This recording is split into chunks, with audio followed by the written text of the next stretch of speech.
नमस्कार, मैं हूं बालकृष्ण खरेजा। आप देख रहे हैं डेली लाइफ। आइए शुरुआत करते हैं आज के मुख्य समाचारों की। जंक्शन स्थित पार्टी कार्यालय में भारतीय जनता पार्टी की बैठक आयोजित। बैठक में केंद्र की योजनाओं का लाभ आम जन तक पहुंचाने का लिया गया निर्णय। हड्डा रोड़ी हटाए जाने की मांग को लेकर गांव कोहला में चल रहा धरना मंगलवार को 22वें दिन भी जारी। ग्रामीणों ने मुख्यमंत्री को भेजे पोस्ट कार्ड। जंक्शन पुलिस ने अवैध रूप से शराब बेच रहे एक व्यक्ति को किया गिरफ्तार। सरपंच पुत्र पर दुर्व्यवहार करने का आरोप लगाते हुए कार्रवाई की मांग को लेकर वार्ड पंचों ने जिला कलेक्टर को सौंपा ज्ञापन। नाकाबंदी के दौरान पुलिस टीम पर हमला कर फरार हुए व्यक्ति को पुलिस ने किया गिरफ्तार। और अब समाचार विस्तार से। भारतीय जनता पार्टी की एक बैठक जंक्शन स्थित पार्टी कार्यालय में आयोजित की गई। बैठक में केंद्र की योजनाओं का लाभ आम जन तक पहुंचाने का निर्णय लिया गया। भारतीय जनता पार्टी की एक बैठक जंक्शन स्थित जिला कार्यालय में आयोजित की गई। बैठक की अध्यक्षता पूर्व मंत्री डॉक्टर राम प्रताप ने की। इस संदर्भ में जानकारी देते हुए सांसद निहाल चंद ने बताया कि वर्तमान केंद्र सरकार के 8 वर्ष पूरे होने पर केंद्र सरकार द्वारा चलाई जा रही जनहित की योजनाओं को आम जन तक पहुँचाने का निर्णय लिया गया। उन्होंने बताया कि बैठक में तय किया गया कि केंद्र सरकार की योजनाओं का अधिकाधिक लाभ अंतिम छोर पर बैठे व्यक्ति को मिले, इसके भरपूर प्रयास किए जाएंगे। उन्होंने आरोप लगाया कि राज्य सरकार जानबूझकर केंद्र सरकार की योजनाओं को ठीक ढंग से प्रदेश में लागू नहीं कर रही। इस पर एक राजनीतिक प्रस्ताव पारित किया गया जिसमें राज्य सरकार की आलोचना की गई है। उन्होंने आरोप लगाया कि राजस्थान सरकार केंद्र सरकार की योजनाओं को बहानेबाजी कर बंद करने का प्रयास कर रही है और इसके अलावा कुछ योजनाओं का नाम परिवर्तित कर उन्हें लागू किया जा रहा है। सांसद निहाल चंद ने बताया कि हनुमानगढ़ में वॉशिंग लाइन स्थापित की जाएगी। उसके बाद हनुमानगढ़ रेलवे स्टेशन से गाड़ियों के आवागमन की संख्या में बढ़ोतरी होगी। बैठक में सांसद निहाल चंद के अलावा पीलीबंगा विधायक धर्मेंद्र मोची, भाजपा जिलाध्यक्ष बलबीर बिश्नोई, नोहर के पूर्व विधायक अभिषेक मटोरिया, अनुसूचित जाति मोर्चा के कैलाश मेघवाल सहित अन्य भाजपा कार्यकर्ता पदाधिकारी मौजूद रहे। बूथ समिति, फोटो युक्त और पन्ना प्रमुख में कोई दिक्कत नहीं। बूथ समिति बनने के बाद वोटर लिस्ट प्रत्येक मंडल अध्यक्ष के पास पहुंच चुकी है और संगठन के कार्यकर्ता ने पन्ना प्रमुख बनाने में अपनी अहम भूमिका निभाई, तो मैं निश्चित तौर पर कहूंगा कि उसने पार्टी के साथ बहुत बड़ा न्याय किया है। पीने के लिए पानी है वो आदमी की सबसे बड़ी मुसीबत है। आपको सुनकर भी हास्य होगा, इसमें बारिश नहीं होगी, इसमें दिया हुआ है। केंद्र सरकार ने 27,000 करोड़ का पीने के पानी दे दिए। आज भारतीय जनता पार्टी के जिले के अध्यक्ष आदरणीय बलबीर जी के नेतृत्व में जिले की बैठक हुई। प्रधानमंत्री जी के 8 साल के कार्यकाल को पूरा होने पर हमारे जितनी भी जन कल्याणकारी योजनाएं उनको गांव तक किस तरीके से पहुंचाएंगे और गांव के गरीब लोगों को किस तरीके से उनका लाभ मिले, ये मीटिंग में तय हुआ है। एक राजनीतिक प्रस्ताव भी हमने दिया है कि राजस्थान में केंद्र सरकार की योजनाओं का सही संचालन नहीं हो रहा है। राजस्थान सरकार उन योजनाओं को बंद करने का काम कर रही है। उन योजनाओं का नाम परिवर्तन करके अपनी योजना में वो पैसे डाल रही है। वो भी हमने राजनीतिक प्रस्ताव दिया है राजस्थान सरकार को। यह हम लोग सभी कार्यकर्ता बताने के लिए कि हम केंद्र सरकार की योजनाओं का जो पैसा है वो सही तरीके से गाँव के गरीब लोगों को मिले, इसके लिए हमने आह्वान किया है। अभी जो ट्रेन है वो हनुमानगढ़ रेलवे स्टेशन से वॉशिंग लाइन हम लोग यहाँ पे 20 करोड़ रुपए का हमने प्रपोजल यहाँ पे नया प्रपोजल भिजवाया है।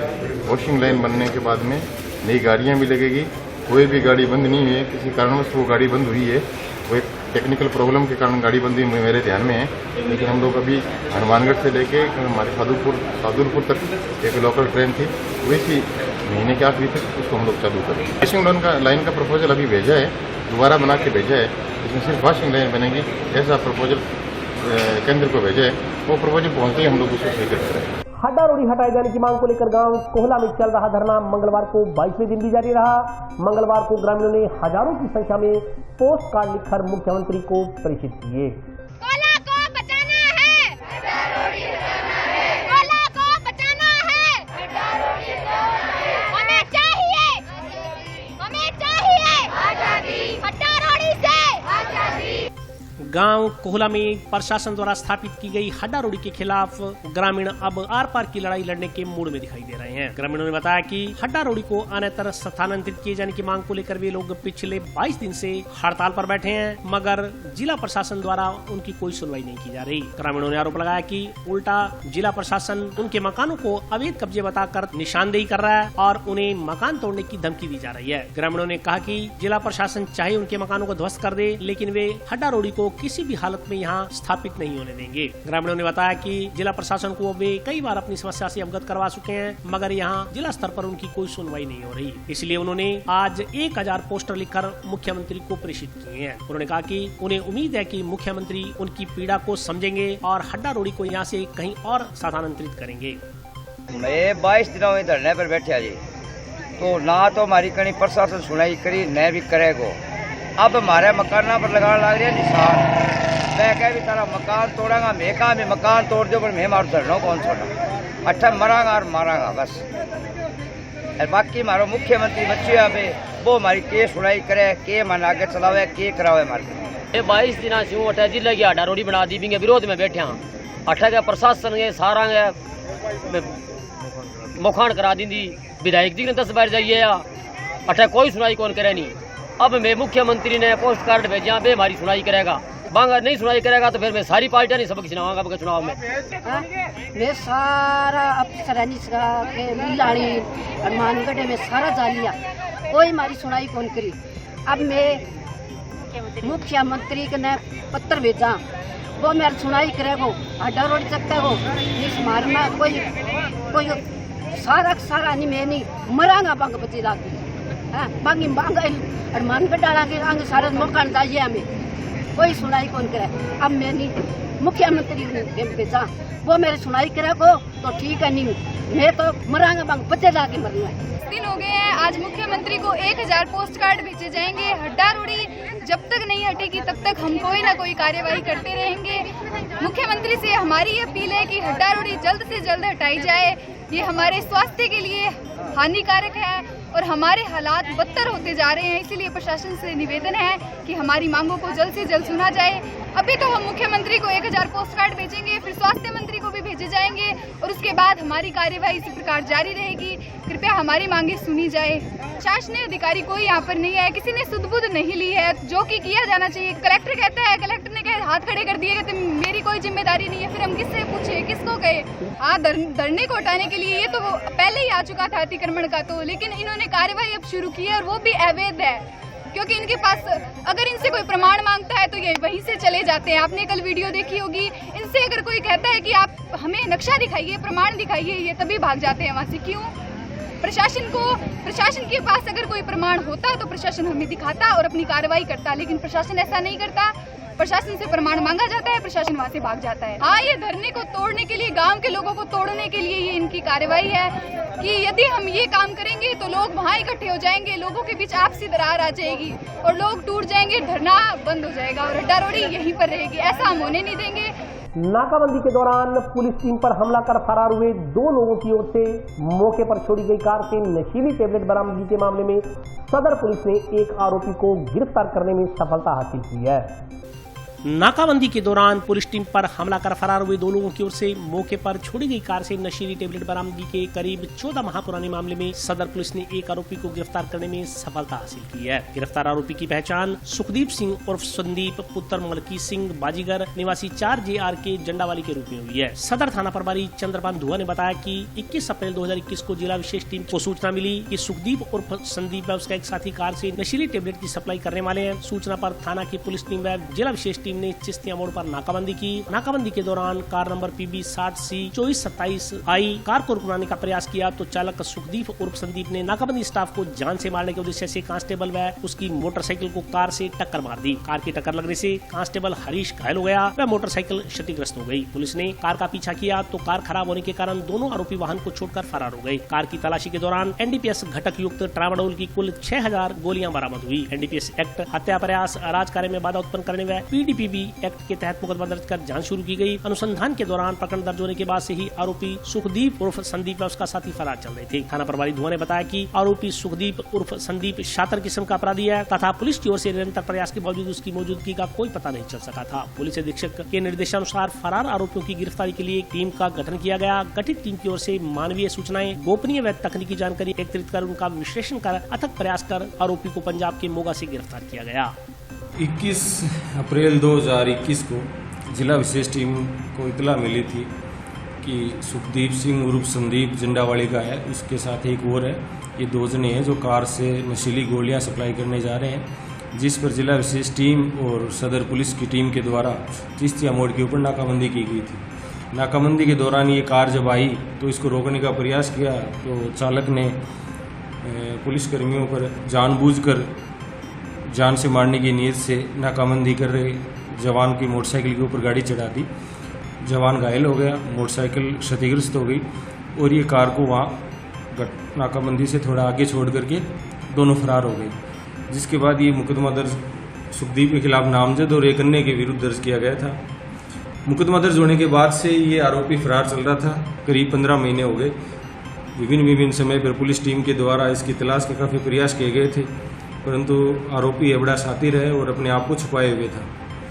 इस बार श्रीमान जिला पुलिस अधीक्षक के द्वारा इन फरार चल रहे आरोपियों और प्रकरण पुराना होने के कारण इसको शीघ्र गिरफ्तार करने के लिए मेरे नेतृत्व में टीम का गठन किया गया था, जिस पर काफ़ी समय से इसके संबंध में तकनीकी व गोपनीय जानकारी एकत्रित की गई, उनका विश्लेषण किया गया और मुखबिर तंत्र को भी सक्रिय किया गया था।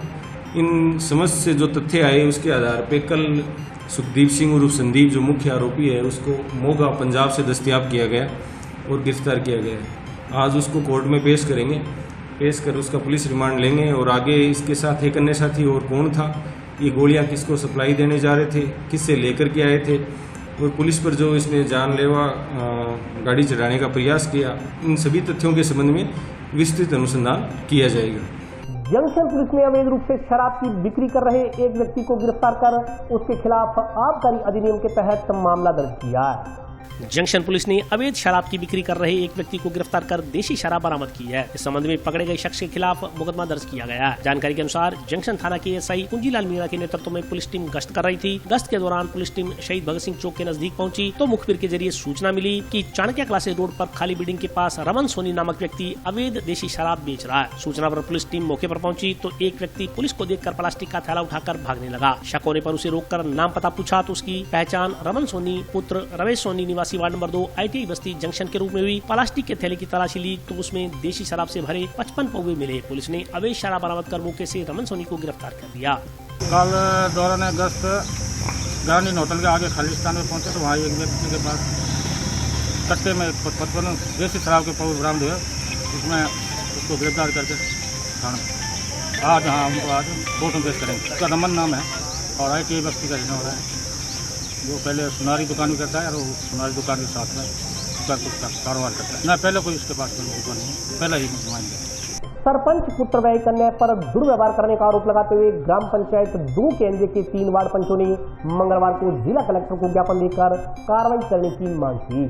सरपंच पुत्र व एक अन्य पर दुर्व्यवहार व गाली गलौज करने का आरोप लगाते हुए ग्राम पंचायत 2 के एनजे के 3 वार्ड पंचों ने मंगलवार को जिला कलेक्टर को ज्ञापन सौंप कार्रवाई करने की मांग की। कार्रवाई न होने की स्थिति में वार्ड पंचों ने सामूहिक त्यागपत्र देने की चेतावनी दी। इस दौरान वार्ड पंच गुरबख्श सिंह ने आरोप लगाया कि ग्राम पंचायत 2 के एनजे के पंचायत घर में सरपंच समय नहीं बैठती। सरपंच का पुत्र रतनलाल व गांव का बेलीराम पंचायत घर में बैठे रहते हैं। वार्ड पंच जब भी किसी मुद्दे या कार्य को लेकर पंचायत घर में जाते हैं तो सरपंच पुत्र रतनलाल व बेलीराम की ओर से उनके साथ गाली गलौज व दुर्व्यवहार किया जाता है। विरोध करने पर वार्ड पंचों के खिलाफ थाना में झूठी शिकायत का परिवाद पेश कर दिया जाता है। वार्ड पंच साधु सिंह के अनुसार पंचायत घर में होने वाली पाक्षिक मीटिंग की सूचना वार्ड पंचों को नहीं दी जाती। सूचना न होने के कारण पंच मीटिंग में नहीं पहुंच पाते। वार्ड पंच पंचायत घर में हो रही अनियमितताओं के खिलाफ आवाज उठाते हैं तो उनके साथ रंजिश रखी जाती है। सरपंच समय पंचायत घर व मीटिंग में नहीं पहुंचती। सरपंच पुत्र रतनलाल व बेलीराम की ओर से वार्ड पंचों को पंचायत घर में प्रवेश नहीं करने दिया जाता। आरोप है कि सरपंच के हस्ताक्षर भी सरपंच नहीं उसका पुत्र करता है। सरपंच की मोहर का दुरुपयोग किया जा रहा है। वार्ड पंचों ने मांग की कि इस संदर्भ में उचित कार्रवाई की जाए, अन्यथा पंचों की ओर से त्याग पत्र सौंप दिए जाएंगे। इस मौके पर वार्ड पंच मनप्रीत कौर, कलावती सहित अन्य लोग मौजूद रहे।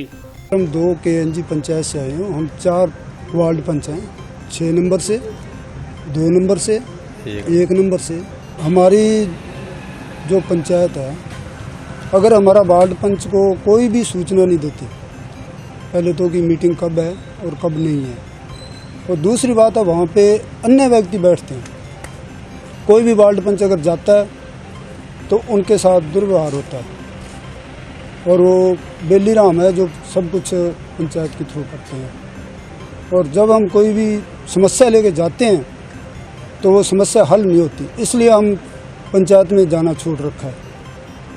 और आज हम कलेक्टर से मिलने के लिए इसी अपील करने आए हैं कि इसका कोई सही तरीके से हल किया जाए। वो हो रहा है, पहले मार्च में इसका हुआ था तो उसमें जांच में आया था फर्जीवाड़े के, तो उसकी भी कोई इतनी जांच नहीं हुई, तो उसमें दिया था। हो सकता है हम बैठ के इसकी करेंगे कि अगर क्या करते हैं, इस्तीफा देना पड़ा तो इस्तीफा भी देंगे हम। वार्ड नंबर 2 KNG में आए हैं, कलेक्टर के पास ज्ञापन देने के लिए आए हैं। हमारी वहाँ मीटिंग होती है, कोई हमारे को सूचना नहीं मिलती है, कोई बैठिंग होती है हमारे सूचना, और बेली राम वैसे अपने मन मर्जी कर रहे, जो हमारे को ना बताते भी कब है कब नहीं है, और काम जो भी हो रहा है फर्जी बड़ा हो रहा है सारा, और सहन होते हैं गलत यूज कर रहे हैं वो। इसका कोई भी हल है, आप हमने अगर अपील करी है, हमारी इसकी सुनाई होनी चाहिए, हमारे कोई संविधान निकलना चाहिए इसको कार्रवाई की जाए। और अभी वक्त ब्रेक का हाजिर होता हूँ छोटे से ब्रेक।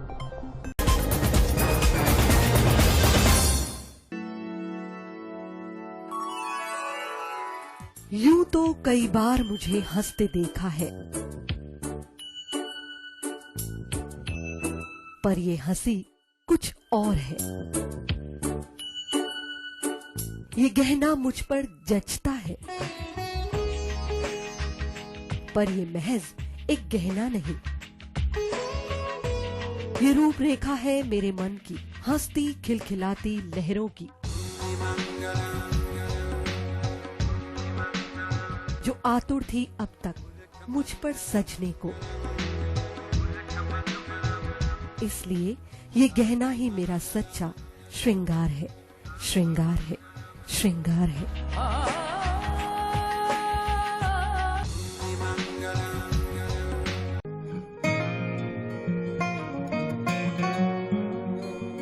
बेटा सतीश, देख बेटा, बिजली का बिल आया है, कोई छूट भी मिली है क्या?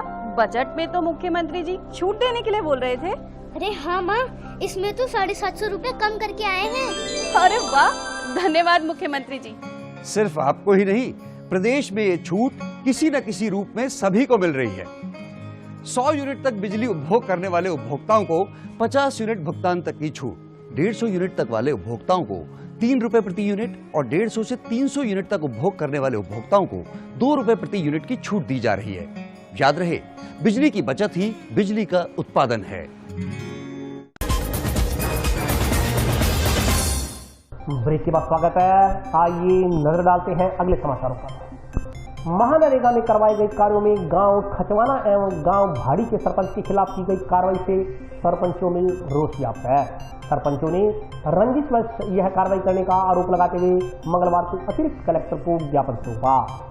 मनरेगा में करवाए गए कार्यों में गांव खचवाना व गांव भाड़ी के सरपंच के खिलाफ की गई धारा 38 की कार्रवाई से सरपंचों में रोष व्याप्त है। सरपंचों ने रंजिशवश यह कार्रवाई करने का आरोप लगाते हुए मंगलवार को राजस्थान सरपंच संघ के बैनर तले जिला कलेक्टर के नाम अतिरिक्त जिला कलेक्टर को ज्ञापन सौंपा। सरपंच संघ अध्यक्ष नरेंद्र सार ने बताया कि पंचायत समिति भादरा में महानरेगा योजना के तहत वर्ष 2019-20 व 2020-21 में मनरेगा में कार्य करवाए गए। मनरेगा में करवाए गए कार्यों में सरपंच खचवाना एवं सरपंच भाड़ी के खिलाफ धारा 38 की कार्रवाई की गई है। इसके साथ ही 2 सहायक अभियंताओं को 17 CC का नोटिस जारी किया गया। 2 ग्राम विकास अधिकारियों व 1 कनिष्ठ सहायक के खिलाफ निलंबन की कार्रवाई की गई है। इस कार्रवाई के खिलाफ भादरा तहसील की ग्राम पंचायत के सरपंच पंचायत समिति मुख्यालय पर आंदोलनरत हैं व उन्होंने धरना लगा रखा है। इसके अलावा हनुमानगढ़ पंचायत समिति की ग्राम पंचायत मक्कासर में LDC को APO करने के पश्चात पुनः मक्कासर में ही लगाने के खिलाफ मक्कासर सरपंच सहित दोनों की ओर से जिला परिषद कार्यालय के आगे आमरण अनशन शुरू किया गया है। सारण ने आरोप लगाया कि यह दोनों कार्रवाई राजनीतिक रंजिश में की गई है। उन्होंने चेतावनी दी कि यदि दोनों कार्रवाइयों को रद्द नहीं किया गया तो सरपंच संघ जिले की सभी ग्राम पंचायतों में कार्य का बहिष्कार करेंगे। अगर फिर भी कार्रवाई नहीं हुई तो इस आंदोलन को राज्य स्तर पर शुरू किया जाएगा। इस मौके पर सुनील कुमार, सुरजाराम, गुरदीप सिंह, अनिल कुमार, कलावती, हंसराज, वीरेंद्र, मोहम्मद हुसैन, रोशनलाल, कुलदीप जाखड़ सहित अन्य लोग उपस्थित रहे। आज हम अपनी मांगों को लेकर जिला कलेक्टर महोदय से मिले। उन मांगों में है भादरा के अंदर हमारे 2 सरपंच साथी डाबी और खचवाना, उनके ऊपर 38 की कार्रवाई की गई और वहीं पे 17 सीसी की कार्रवाई वीडियोज पे की गई और जेएन और 2 एएन उनको बर्खास्त किया गया है। दूसरी मक्कासर के अंदर एलडीसी का जो चक्कर चल रहा है उसके लिए हमारे सरपंच साथी आज जिला परिषद के आगे धरने पर बैठे हैं। 2 मांगे हमारी ये थी, एक है साक्षी अभियंता पीएचडी विभाग श्री दिनेश जी गुपना, जो कि बहुत ही बढ़िया एक्शन है यहाँ, उनको जिले की तरफ से इनाम दिया गया है। सबसे बड़ा इनाम उनका ये है कि राजस्थान के अंदर हनुमानगढ़ जिला वो पीएचडी के अंदर सबसे टॉप पे है। जेजेवाईएम का जो कार्य दिनेश जी ने संभाला है वो कार्य कोई भी आदमी और नहीं संभाल सकता। अब अंतिम चरण में है, उनकी जगह एक अन्य को यहाँ लगाया गया है जो कि बिल्कुल गलत है। दिनेश जी को 1.5 साल का टाइम और देना चाहिए ताकि ये जेजेवाईएम का कार्य है जो पूर्ण वो अपने हिसाब से कर सके। अभी कल से गांव मक्कासर के सरपंच जो आमरण अनशन पर बैठे हैं, उस बात को लेकर के हम कलेक्टर महोदय को अभी एक ज्ञापन दिया हमने कि अगर एक जनप्रतिनिधि इसी प्रकार अगर अपनी मांग को मनवाने के लिए अगर आमरण अनशन करेगा तो अन्य जनप्रतिनिधियों के क्या हालात पैदा होंगे, आम आदमी की क्या हालात होगी। तो हम आज पुरजोर ढंग से ये बात कहने के लिए आए हैं कि अगर हमारे किसी भी सरपंच साथी के साथ अगर किसी तरह का न्याय अगर शोषण होता है तो तमाम जिले के सरपंच संघ और राजस्थान भर के तमाम सरपंच इस बात को लेकर के हम मुखर रूप से ये बात कहेंगे कि अगर हमारे किसी भी साथी को किसी भी तरीके से राजनीतिक भावना से या राजनीतिक दोषारोपण की वजह से या किसी कर्मचारी को जो काम सही नहीं कर रहा है, उस बात के लिए सरपंच को पता है क्योंकि वो कार्य अधीक्षक है वहाँ का, उससे ये पता था कि एलडीसी काम सही नहीं कर रहा है। इस बात को लेकर उन्होंने विरोध किया और उन्होंने यहाँ से उनका ट्रांसफर भी करवा दिया। तो सीओ साहब ने कर दिया, प्रमुख महोदय ने कर दिया, उसके बाद राजनीतिक दबाव से उनका वापस वही कर दिया गया। तो सीधी सी बात है कि इस तरह से आमरण अनशन का चल रहा है, उसको हमारा आज उन सरपंच साहब को तमाम रूप से खुला समर्थन इस बात के लिए कि जो भी संघर्ष हम करेंगे हम सरपंच हमारे किसी भी साथी के लिए हम लास्ट तक लड़ेंगे। जंक्शन स्थित राजकीय उच्च माध्यमिक विद्यालय में शिक्षकों के गैर आवासीय प्रशिक्षण शिविर में मंगलवार को बुनियादी साक्षरता एवं संस्था ज्ञान बारे जानकारी दी गई। हनुमानगढ़ जंक्शन स्थित राजकीय उच्च माध्यमिक विद्यालय में बुनियादी साक्षरता एवं संस्था ज्ञान पर आधारित 6 दिवसीय गैर आवासीय प्रशिक्षण शिविर का शुभारंभ मंगलवार को किया गया। शिविर शुभारंभ के अवसर पर मुख्य ब्लॉक शिक्षा अधिकारी श्रीमती सीमा भल्ला, अतिरिक्त मुख्य ब्लॉक शिक्षा अधिकारी श्री रोहतास कड़वासरा, शिविर प्रभारी सुनील सिंह, व्यवस्थापक रमेश मीणा, लोकेश सारण आदि मौजूद रहे। शिक्षा अधिकारियों ने बताया कि ब्लॉक स्तर पर यह प्रशिक्षण 4 चरणों में दिया जाएगा जो 23 जुलाई तक चलेगा। इस अवधि में ब्लॉक के लगभग 400 अध्यापकों को प्रशिक्षित किया जाएगा। प्रशिक्षण केआरपी के श्री बजरंग सुथार, मनसुखजीत सिंह, विनोद कड़वासरा एवं उषा बब्बर द्वारा दिया जा रहा है। ब्लॉक प्रशिक्षण अधिकारी रोहतास कड़वासरा ने प्रशिक्षण की सार्थकता के बारे में जानकारी देते हुए अध्यापकों को अपना उद्बोधन दिया। उन्होंने कहा कि विद्यालय प्रारंभ होने पर जो भी प्रशिक्षण में सीखा गया है उसका भरपूर लाभ विद्यार्थियों को दिया जाना चाहिए। राज्य स्कूल परीक्षा परिषद के तत्वाधान में जो है 6 दिवसीय FLN का प्रशिक्षण बुनियादी साक्षरता एवं संख्या ज्ञान आधारित प्रशिक्षण जो है ब्लॉक हनुमानगढ़ में राजकीय उच्च माध्यमिक विद्यालय हनुमानगढ़ संगम में दिया जा रहा है। 6 दिवस के बैच में 8 बैच बनाए हैं जिसमें सरकार के लक्ष्य अनुसार लगभग 400 टीचर्स को यहाँ ट्रेन किया जाएगा ताकि आगामी दिनों में जब भी विद्यालय खुले तो ये अध्यापक वहाँ जाएं और बच्चों को अपना बेस्ट आउटपुट दे पाएँ। यहाँ से जो भी नवाचार सीख के जाएंगे उनका अधिकतम लाभ वो बच्चों को दे पाएंगे। इसके लिए हमारे पास 4 उदयपुर से 4 ट्रेंड MTs हैं, उनको 2-2 बैच में हमने लगाया गया है। प्रशिक्षित RPs भी हैं जो बार बार इन गतिविधियों के बारे में बता रहे हैं अच्छे से कि बच्चा किस तरीके से गतिविधियों के माध्यम से बेहतरीन सीख पाए और उसका बेस्ट आउटपुट बच्चे को मिल पाए। यही इस प्रशिक्षण का औपचारिकता है, यही इस प्रशिक्षण का लक्ष्य है। नेशनल एजुकेशन पॉलिसी 2020 को ध्यान में रखते हुए ये FLN आधारित ट्रेनिंग हो रही है और इसमें बुनियादी साक्षरता और संख्या ज्ञान बच्चे की समझ विकसित हो जाए, समझ के साथ वो पढ़ना लिखना सीख जाए, ये उद्देश्य है। और इस उद्देश्य को पूरा करने के लिए हम इसमें कुछ नई चीज़ जैसे SIQ जो पुराना चल रहा है वो भी है, CC है, CCP है, इस पर बेस माना गया है। इसके साथ ABL गतिविधि आधारित शिक्षण भी कराया जा रहा है। इसके लिए ABL किट का हम यूज़ कर रहे हैं। स्कूलों में ABL किट पहुंच रही है, राज्य सरकार द्वारा प्रदान की गई है। कक्षा 1 और 2 के बच्चे अच्छी तरह से किताब पढ़ने कैसे सीखे खेल खेल में, तो ये किट का भी यहाँ पर प्रशिक्षण दिया जा रहा है। भी किट को कैसे यूज़ करना है, कैसे काम में लेना है, किस प्रकार से शिक्षक अपनी कार्य योजना बनाएगा, किसको उसको इम्प्लीमेंट करेगा, नवाचारों से बच्चे किस प्रकार से रूबरू होंगे, ये सारी ट्रेनिंग इस दौरान ही हो रही है। हनुमानगढ़ संडे साइकिलिंग क्लब ने साइकिल रैली का आयोजन कर पर्यावरण संरक्षण का संदेश दिया है। हनुमानगढ़ साइकिलिंग क्लब की ओर से साइकिल रैली का आयोजन किया गया। साइकिल रैली टाउन में यातायात पुलिस थाना के सामने शुरू हुई, जो भारत माता चौक जंक्शन में शहीद भगत सिंह चौक, संगरिया रोड, श्री नामदेव चौक, circuit house, national public school, Tilak circle, चूना फाटक, सतीपुरा फाटक से होती हुई मदान एनक्लेव पहुंची। वहां जलपान करने के बाद पुनः टाउन पहुंची। मदान एनक्लेव में युवा सदस्य सुनील मदान ने रैली का स्वागत किया। इस मौके पर क्लब के कोऑर्डिनेटर कृष्ण कुमार जांगीर ने बताया कि साइकिलिंग में फिटनेस का बहुत बड़ा योगदान है। साइकिल चलाने से वातावरण भी प्रदूषित नहीं होता। क्लब की ओर से नॉन मोटराइज्ड सिस्टम लागू करवाने का उद्देश्य है, इसलिए क्लब की ओर से समय समय पर साइकिल रैलियों का आयोजन किया जा रहा है। जागीर ने कहा कि कोरोना काल के बाद लोगों में स्वास्थ्य के प्रति जागरूकता बढ़ी है, इसके लिए साइकिल चलाने वालों का कारवां लगातार बढ़ता जा रहा है। कृष्ण जागीर ने आम जन से आग्रह किया है कि लोग सुबह आलस्य त्याग कर क्लब के साथ जुड़े तो उन्हें साइकिल चलाकर महसूस होगा कि इसमें कितना सुकून मिलता है, उनकी फिटनेस में भी सुधार होगा। क्लब के वरिष्ठ सदस्य एडवोकेट पुष्पेंद्र सिंह ने बताया कि क्लब का गठन 20 अक्टूबर 2019 को किया गया था। क्लब के गठन का उद्देश्य जीवन में मशीनों को छोड़कर साइकिल का इस्तेमाल करने की प्रेरणा देना है, ताकि स्वास्थ्य में भी सुधार हो और पर्यावरण भी प्रदूषित होने से बचे। उन्होंने बताया कि क्लब की ओर से समय समय पर साइकिल रैलियां निकाली जा रही हैं। एडवोकेट पुष्पेंद्र ने कहा कि आज समय की मांग है कि साधनों के कारण हादसे हो रहे हैं। अगर शहर में नॉन मोटराइज्ड ट्रांसपोर्ट को बढ़ावा दिया जाए तो वाहनों के कारण होने वाले हादसे भी कम होंगे, पर्यावरण भी प्रदूषित होने से बचेगा। उन्होंने प्रशासन से मांग की कि वे एक दिन वाहनों की जगह पैदल या साइकिल पर कार्यालय पहुंचे, इससे लोगों में भी संदेश जाएगा। उन्होंने प्रशासन से मांग की कि शहर में ज्यादा से ज्यादा साइकिल ट्रैक बनाए जाएं, ताकि साइकिल चलाने को बढ़ावा मिले और शहर में अच्छा वातावरण बन सके।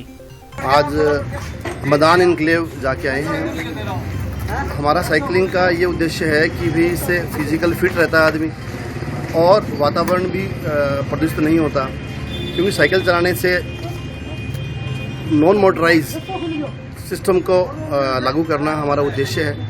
हम चाहते हैं कि हनुमानगढ़ में ये जो कारवां है हमारा, ये बढ़ता ही जा रहा है, क्योंकि सभी आजकल कोरोना के बाद में ये चाह रहे हैं कि हमारी सेहत अच्छी रहे, हमारे फेफड़े अच्छे रहे, हमारा जो सिस्टम है बॉडी का वो भी, इम्यून सिस्टम भी बढ़िया रहे।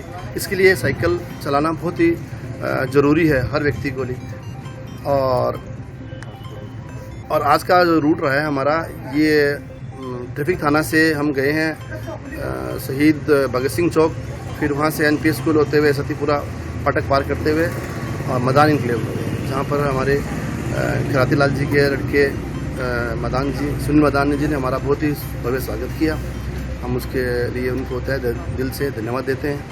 मेरा आम जन से यही है कि सुबह एक बार अपने दिल को और नींद को उड़ा के एक बार हमारे पास आइएगा। आपको फील होगा कि भी हनुमानगढ़ के अंदर और इन्वायरमेंट के अंदर कितना बड़ा सुकून है। बस एक बार आपको आलस्य को त्यागना पड़ेगा। हमारे से जुड़ोगे तो हम श्योर कह सकते हैं कि आपका जो फिटनेस है वो आपको फिट रखेंगे। यही हमारा उद्देश्य है कि और अधिक से अधिक आदमी हमारे साथ जुड़े। हनुमानगढ़ साइकिलिंग क्लब 20 अक्टूबर 2019 से स्टार्ट किया था। इसका उद्देश्य था कि हम जीवन में मशीनों को छोड़ के नेचुरल अपना एक्सरसाइज वगैरह करें, साइकिलिंग करें, जिससे अपना स्वास्थ्य भी सुधरे और शहर में प्रदूषण भी ना बढ़े और पर्यावरण को संरक्षण दे सके। और ये लगभग आज 19 से 20, 21, 22 चल रहा है, तो कंटिन्यू चल रहा है। संडे को हम डेली साइकिलिंग करते हैं। हम लोग कभी 50-100 जने हो जाते हैं, कभी कम भी हो जाते हैं मौसम के हिसाब से, और कंटिन्यू चल रहा है। जो हमारा उद्देश्य था कि स्वस्थ हनुमानगढ़ मशीनों को छोड़ के हम साइकिलिंग करें, तो उस उद्देश्य में हम कुछ हद तक कामयाब हुए। अब ये हमारा जो थीम है कि हम ये इसको नॉन मोटराइज ट्रांसपोर्ट को अपने हनुमानगढ़ शहर में बढ़ावा दिए, जिससे लोग साधनों को छोड़ के साइकिलों पर आए, क्योंकि अब जो समय की मांग भी है, क्योंकि आजकल इतने साधन हो गए, छोटे बच्चे हैं जो स्पीड से चला चलते हैं, वो एक्सीडेंट का कारण है। अगर अपने शहर में नॉन मोटराइज ट्रांसपोर्ट को बढ़ावा दिया जाएगा तो एक्सीडेंट की घटना भी कम होगी और प्रदूषण का भी बचेगा। हमारा प्रशासन से भी ये निवेदन करते रहते हैं कि भी शहर में दिन में जब कार्यालय में आए तो एक दिन वो अपने वाहनों को छोड़ के आए।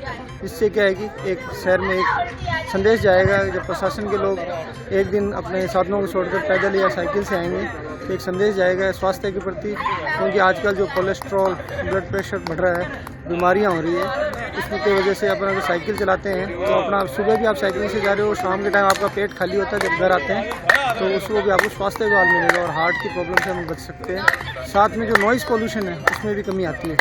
तो इसलिए हमारा ये निवेदन है और प्रशासन से भी हम ये बार बार डिमांड करते हैं कि शहर में ज़्यादा से ज़्यादा साइकिल ट्रैक बनाए जाएँ, जिससे ये साइकिलिंग को बढ़ावा मिले, जिससे कि जो पोटेंशियल साइकिलिस्ट हैं, जैसे महिलाएं हैं, बच्चे हैं, बुजुर्ग हैं, उसको साइकिल चलाने में कोई सुविधा नहीं हो और शहर में एक अच्छा वातावरण बन सके। और जो पेट्रोल की जो आज कीमतें बढ़ रही हैं, उसका भी एक विकल्प है कि हम साइकिलिंग को ज़्यादा से ज़्यादा यूज़ करें, या पब्लिक ट्रांसपोर्ट को, या पैदल चलकर। यही हमारा संडे साइकिलिंग का संदेश है कि लोगों से हम यही अपील करना चाहते हैं कि ज़्यादा से ज़्यादा साइकिलिंग चलाएं। जब आपको 3 से 10 किलोमीटर जाना है, कोई दोस्त के घर, मंदिर में, कोई अपने छोटे मोटे काम के लिए, तो आप साइकिल का यूज़ करें या पैदल जाएं। जंक्शन स्थित वार्ड 35 के आंगनबाड़ी केंद्र पर बच्चों को एनीमिया रोधी दवा पिलाई गई।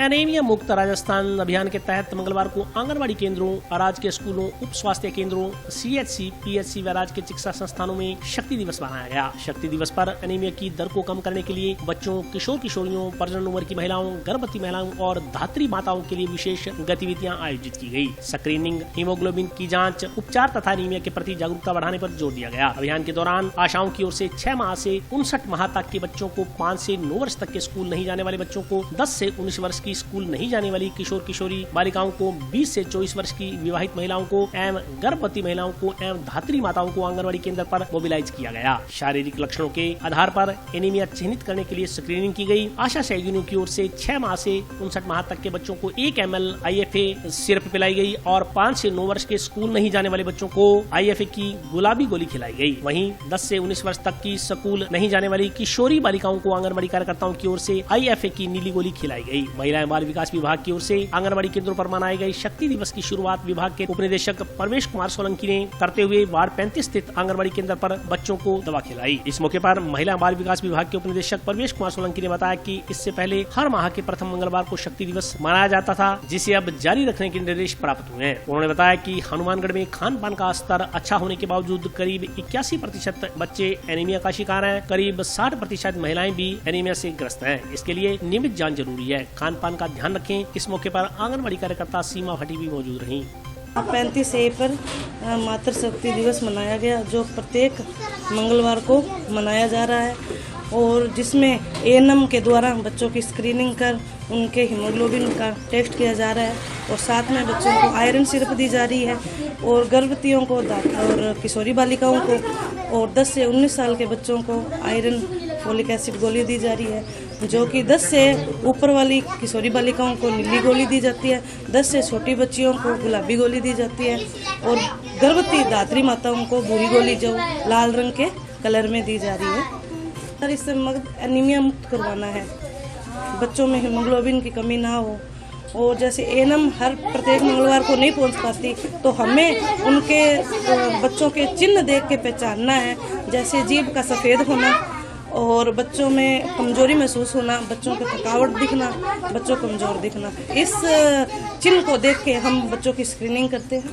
एनीमिया मुक्त राजस्थान अभियान के अंतर्गत जिले में समस्त आंगनबाड़ी केंद्रों पर शक्ति दिवस का आयोजन किया जा रहा है। पहले निर्देशों के अनुसार महीने के प्रथम मंगलवार को किया जाता था, लेकिन अब से हर मंगलवार को आंगनबाड़ी केंद्रों पर शक्ति दिवस का आयोजन किया जाएगा। शक्ति दिवस पे आयोजन करने के पीछे मुख्य उद्देश्य यही है कि हम एनीमिया की स्क्रीनिंग कर सकें। हमारे यहाँ अगर देखें तो अभी भी खान पान का स्तर हनुमानगढ़ का अच्छा होने के बावजूद भी लगभग 81% जो बच्चे हैं वो अभी भी एनीमिक की कैटेगरी में आते हैं और लगभग 60% महिलाएं हैं वो भी एनीमिक हैं। इसके लिए ज़रूरी है कि हम लोग उनकी नियमित जाँच कराएँ, खान पान का ध्यान रखें। इस विशेषतः लोहे की कढ़ाई में खाना खाएं, अधिक से अधिक आयरन रिच हम फूड खाना लें। साथ ही साथ जो हमारी परंपरागत चीज़ें हैं, बाजरा, गुड़, इन चीज़ों में काफ़ी आयरन होता है, तो हम वो उस खाने का रखें। साथ आंगनवाड़ी केंद्रों पे जो सप्लीमेंट्री जो दवाइयाँ मिलती हैं, जिनको हम लोग IFA सप्लीमेंट्स बोलते हैं, तो बच्चों को हम लोग सिरप लाते हैं और गर्भवती माताओं को गोलियां देते हैं। इसी तरीके से अगर आंगनवाड़ी पे जो आने वाले बच्चे हैं 6 महीने से 5 साल तक के बच्चे, उनको हम लोग आयरन सिरप पिलाते हैं सप्ताह में 2 बार। मैं आपके माध्यम से सभी से अपील करूंगा कि सभी बच्चों को लेके आएँ, गर्भवती माताओं को लेके आएँ, किशोरी बालिकाओं को जिनको कि हम नीली गोली देते हैं, उन सबको ला करके अधिक से अधिक इस सरकार के कार्यक्रम का लाभ उठाएं। और आज के लिए बस इतना ही। कल फिर हाजिर होता हूँ नए समाचारों के साथ। तब तक के लिए नमस्कार।